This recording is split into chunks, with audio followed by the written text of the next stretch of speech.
Martes 29 de agosto en Espíritu Canal. Bienvenidos hermanos a esta nueva etapa. En el nombre del Padre, del Hijo y del Espíritu Santo. Amén.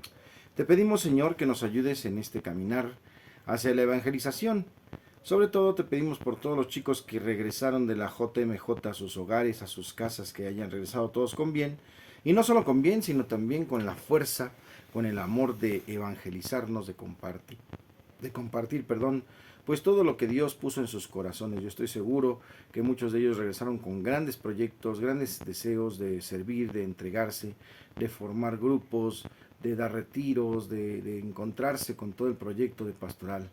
Pues ojalá que esos chicos llenen también nuestras parroquias de esperanza, de amor y de trabajo. En el nombre del Padre, del Hijo y del Espíritu Santo. Amén. Bienvenidos todos a Espíritu Canal. Aquí estamos.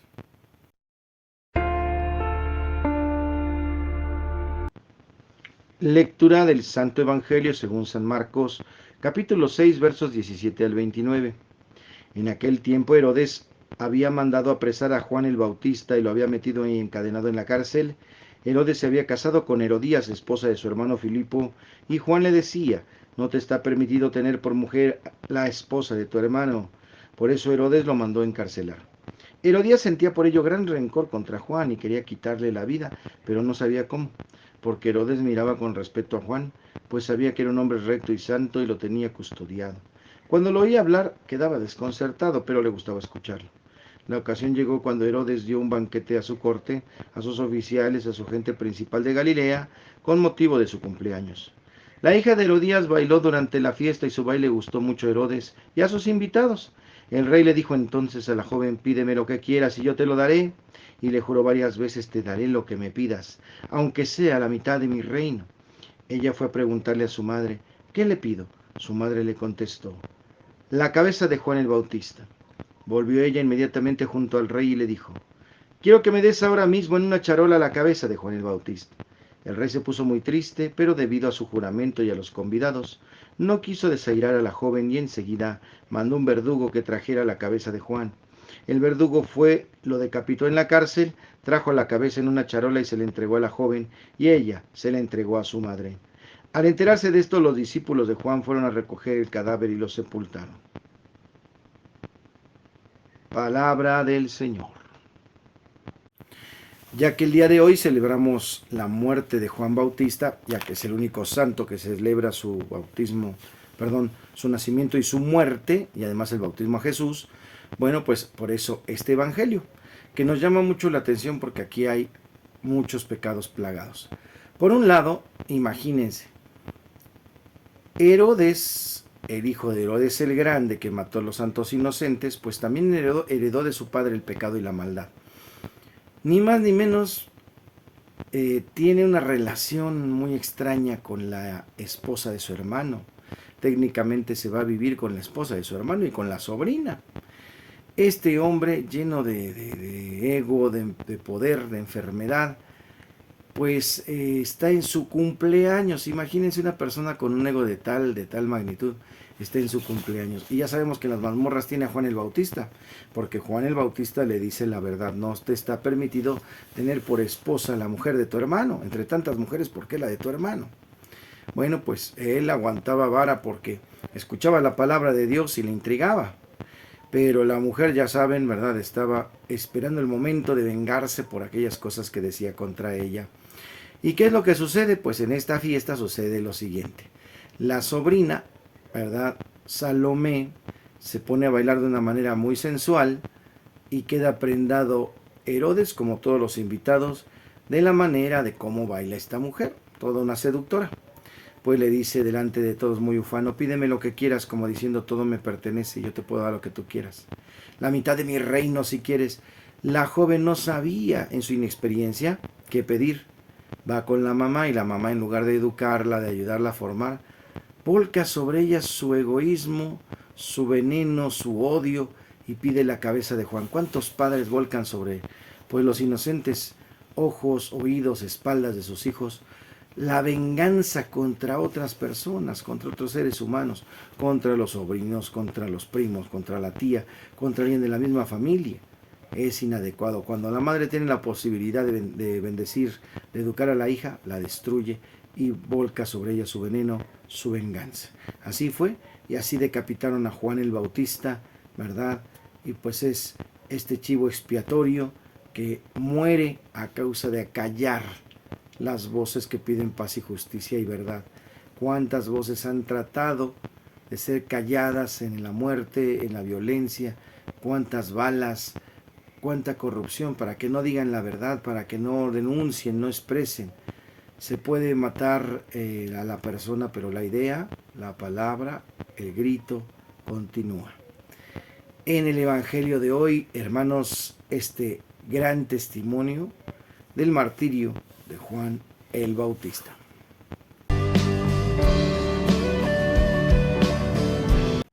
En el tema de hoy, nuestros amados laicos. ¿Quiénes son los laicos?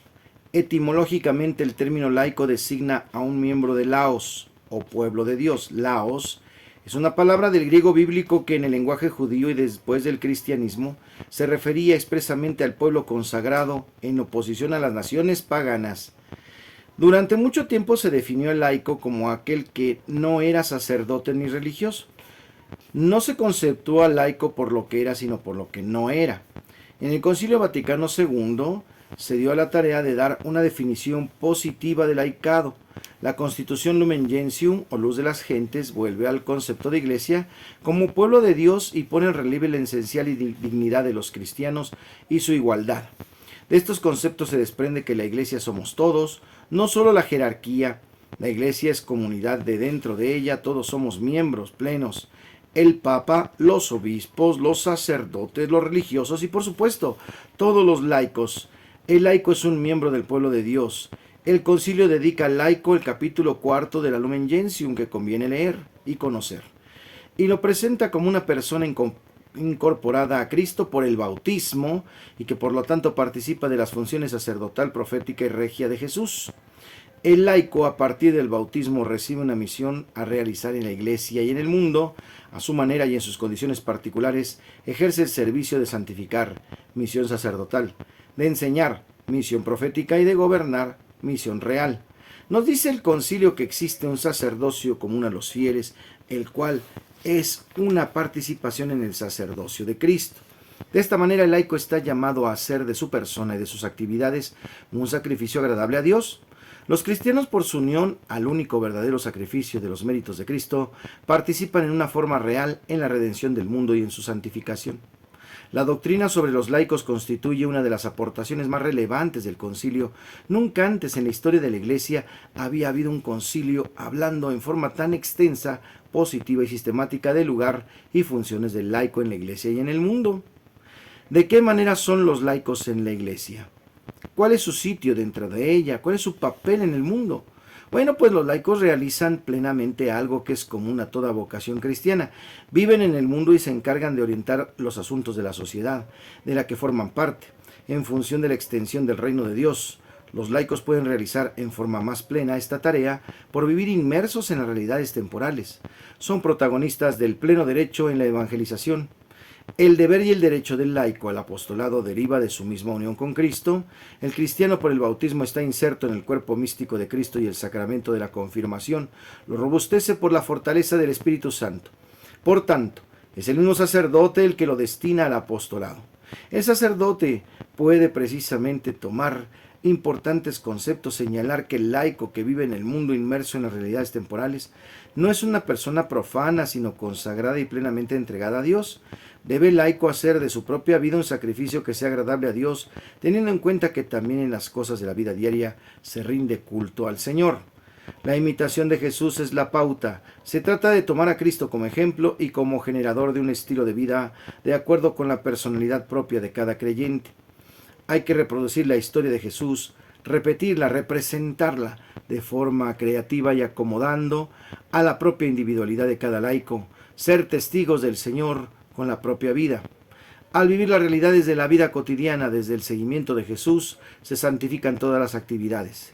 El laico que vive esas realidades mundanas desde su consagración, las integra en el proyecto del reino de Dios y todo queda referido a Dios por la forma de vivir y asumir esas realidades.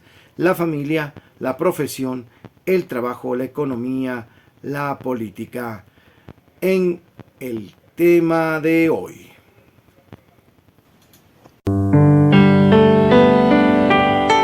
Para santos y conversos, hoy celebramos a Santa Sabina de Roma. En Roma, conmemoración de Santa Sabina, cuya iglesia titular construida en el Monte Aventino lleva su venerable nombre. La fecha de canonización la buscamos en la antigüedad de los documentos y de las técnicas usadas para archivarlos. La acción del clima y en muchas ocasiones del mismo ser humano ha impedido que tengamos esta concreta información. El día de hoy sí sabemos que fue canonizada antes de la creación de la Congregación para la Causa de los Santos y que su culto fue aprobado por el obispo de Roma, el Papa. Sabina nació probablemente en Roma en una familia de patricios, en una época en que apenas se organizaba el primer cristianismo. Existen referencias de que Santa Sabina fue una pagana noble casada con el senador romano Valentino. Santa Sabina tenía una esclava de nombre Serafina. En el trato cotidiano, la ama se interesó por las creencias religiosas de su sirvienta y le pidió que le explicara mejor. De este modo, Santa Serafina, la sierva, llevó a la conversión a su patrona, Santa Sabina, revelándole un mundo completamente nuevo y distinto del que de su condición de noble romana conocía. Santa Sabina se bautizó, solía acudir clandestinamente a los servicios religiosos que los cristianos celebraban en las catacumbas de Roma, donde conoció y convivió con gente muy diferente de la que estaba entre los de su condición social, aunque todos eran iguales en sus convicciones y ante los ojos de Dios. Un mal día, Santa Serafina fue capturada por las autoridades romanas que perseguían a los cristianos, siendo conducida a su muerte a través del martirio. Al poco tiempo, a pesar de ser una dama de alcurnia, Santa Sabina fue arrestada igualmente, dado que se trataba de la ciudadanía de Roma. Se le concedió la venia de que su martirio fuera a morir decapitada y no de manera lenta como solían ser en otros casos. Durante el pontificado del Papa San Celestino I, del 422 al 432, se mandó construir en el Aventino en Roma la Basílica de Santa Sabina. El culto de esta santa se propagó a lo largo de la Edad Media. A Santa Sabina se le considera santa patrona de Roma, pero también de las amas de casa y de los niños con dificultades para caminar. Santa Sabina nos enseña que en la fe no existen diferencias de clases y que siempre el que conoce un poco más debe compartir ese conocimiento con los demás. En Santos y Conversos celebramos hoy a Santa Sabina de Roma.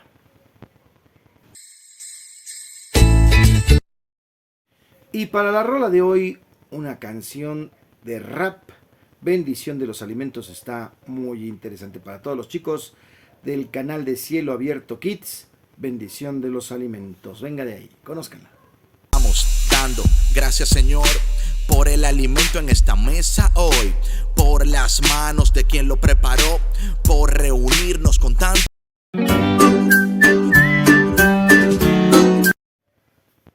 En el chiste, Jaimito llamó a su profesora a las 2:45 de la mañana.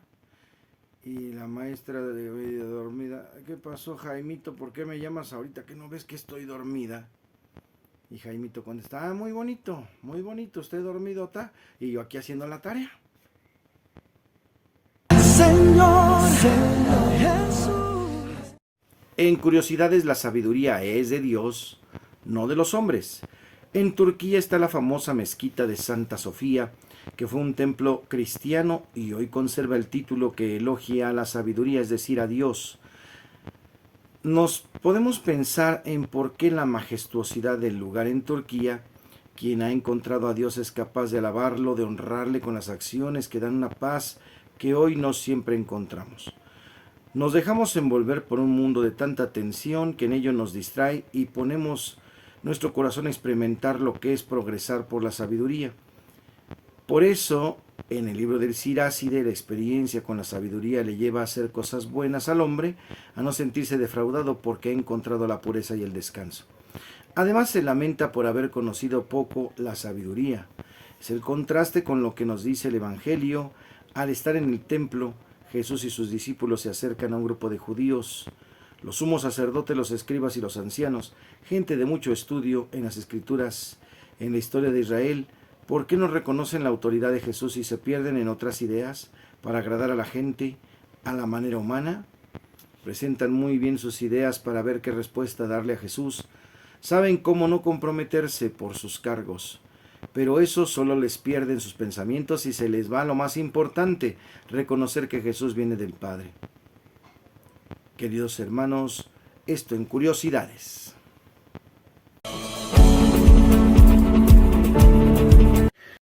En la buena onda de hoy, pues bendecimos a todos los que han empezado sus clases, su formación académica, que el Señor les abra el corazón y por supuesto esa cabeza para que puedan también pensar las cosas buenas y el desarrollo del hombre, que las ciencias también nos ayuden a comprender mejor el mundo y la tierra, sin olvidar la formación importante de nuestra fe, que también es parte de la vida. Por todos esos padres que trabajan duro para que sus hijos tengan lo necesario para ir a la escuela, por todas esas madres que se levantan temprano a preparar pues el lunch y llevar a los niños a la escuela, por todos aquellos padres preocupados en este mundo, muchas veces con tanta injusticia y violencia, llevarlos a la escuela y recogerlos. Todo este trabajo que mueve la ciudad, que mueve el mundo, que todos en verdad encontremos la armonía y la paz en el desarrollo de cada día y especialmente en el estudio, que es menester también de un santo apóstol. El Señor les guarde, les protege, les bendiga, haga resplandecer su rostro sobre ustedes y les conceda la paz. Que les bendiga el Padre, el Hijo y el Espíritu Santo, les acompañe siempre. Yo soy el Padre Jorge Arturo Moreno, gracias por estar conmigo en Espíritu Canal. Dale like y suscríbete.